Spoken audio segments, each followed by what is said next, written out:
दोस्तों नमस्कार, मैं राम सूरत यादव। दूसरे चरण से पहले ही प्रधानमंत्री मोदी को एक और बहुत बड़ा झटका लगा है और आप देख रहे हैं चुनाव कल होने वाला है। मतलब दूसरे चरण का चुनाव कल होगा 26 अप्रैल को, लेकिन उससे पहले ही प्रधानमंत्री मोदी को एक बहुत बड़ा झटका लगा है। और इस बार का झटका एक तरीके से जो है आम जनता के द्वारा नहीं बल्कि पूर्व आईएएस अधिकारियों के द्वारा बहुत बड़ा जो है अल्टीमेटम देते हुए जो है खत लिखा है कि जो प्रधानमंत्री मोदी जी आचार संहिता का उल्लंघन किया है उनके खिलाफ जो है कार्रवाई होनी चाहिए। तो आप समझ सकते हैं कि पूर्व आईएएस अधिकारी की एक बहुत बड़ी लॉबी जो है इस बात को लेकर के कि प्रधानमंत्री मोदी ऐसे पद पर रहते हुए, मतलब देश के सबसे सर्वोच्च पद पर रहते हुए जिस तरीके से चुनाव आचार संहिता का उल्लंघन किया है उनके खिलाफ जो है कार्रवाई होनी चाहिए। और चुनाव आयोग को एक पूर्व आईएएस लॉबी के द्वारा, मतलब कई अधिकारी, इसमें लगभग 90 से 100 अधिकारी पूर्व आईएएस हैं, उन्होंने खत लिख करके मांग किया है कि प्रधानमंत्री के खिलाफ कार्रवाई होनी चाहिए। तो आप समझ सकते हैं कि प्रधानमंत्री मोदी की मुश्किलें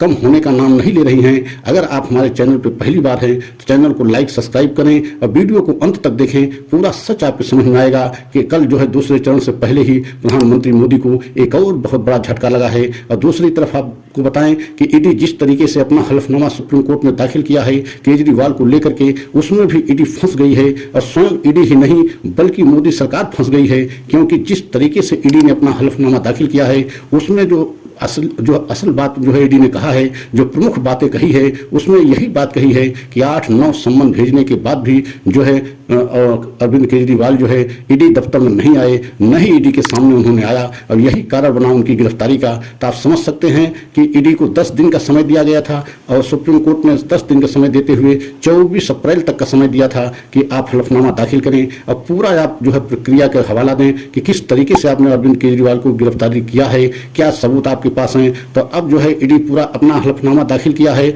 लेकिन अब उसके जवाब में जो है जो ईडी के जवाब में अरविंद केजरीवाल की तरफ से जो हलफनामा मतलब कल परसों तक दाखिल किया जाएगा वह बहुत चौंकाने वाला है, क्योंकि पूरी तरीके से जो है इस बात को अरविंद केजरीवाल की तरफ से इनकार किया गया है कि इस मामले को लेकर के राउतरनी कोर्ट में उनकी सुनवाई हो चुकी थी और उस पर जमानत भी हो गई थी। तब गिरफ्तारी का मतलब क्या बनता है। तो एक तरीके से चुनाव दूसरे चरण के चुनाव से पहले ही प्रधानमंत्री मोदी को बहुत बड़ी एक और मुश्किल आ गई है कि पूरे देश में इस समय एक तरीके से गलत संदेश जा रहा है कि बड़े अधिकारी जो पूर्व आईएएस अधिकारी हैं उन्होंने भी अब मांग कर दिया है चुनाव आयोग से कि प्रधानमंत्री मोदी के खिलाफ एक्शन लेना चाहिए, कार्रवाई होनी चाहिए, क्योंकि उन्होंने जिस तरीके से चुनाव आचार संहिता का उल्लंघन किया है उसके खिलाफ कार्रवाई होनी चाहिए। तो आप समझ सकते हैं कि पहले चरण में आपने देखा है कि पहले चरण के चुनाव समाप्त होते ही बीजेपी ही नहीं पूरी बीजेपी में एक तरीके से खलबली मच गई थी। और आपने यह भी देखा है कि पहले चरण के चुनाव समाप्त होने के बाद ही प्रधानमंत्री के द्वारा